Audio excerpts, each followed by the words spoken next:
As you know, the Philippines declared a state of national energy emergency on 24 March this year in response to the deepening effects of the Middle East conflict on our energy security. This declaration necessitated a recalibration of our ASEAN hosting commitments this year, including the shift to virtual modalities for the majority of our ASEAN meetings and scaling down of arrangements for meetings that would still need to be conducted in person, such as the 40th, such as this summit. The scaling down is the view of the sensitivities considering the prevailing situation. Nevertheless, even as current developments may demand additional attention and practical coordinated cooperation, ASEAN remains directly and ready to address existing priorities. Under the Philippines chairship theme, Navigating Our Future Together, we approach this meeting with the understanding that navigating uncertainty requires both agility in responding to immediate and pressing challenges and steadfast commitment in pursuing our long-term goals as under the ASEAN Community 2045. As we convene today, we do so at a particularly consequential moment for our region.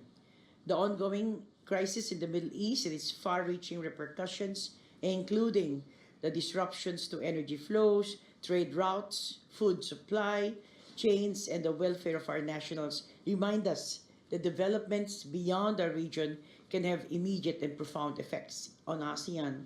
For ASEAN, which imports about 66% of its crude oil, this crisis meant significant increase in fuel and energy cost, which eventually led to higher prices for agricultural inputs, food and basic commodities.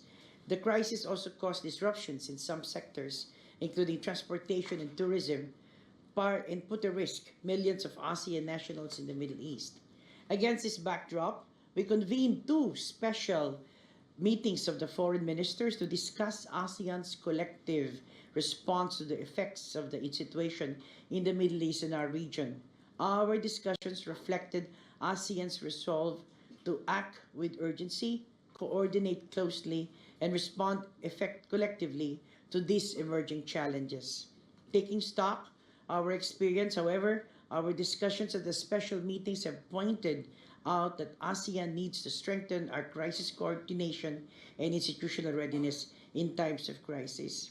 In the midst of these developments, we remain steadfast in our resolve to consider important issues related to ASEAN community building, including the Treaty of Amity and Cooperation in Southeast Asia, which is in its golden jubilee this year, and Timor-Leste's post-submission integration, or rather post-admission integration.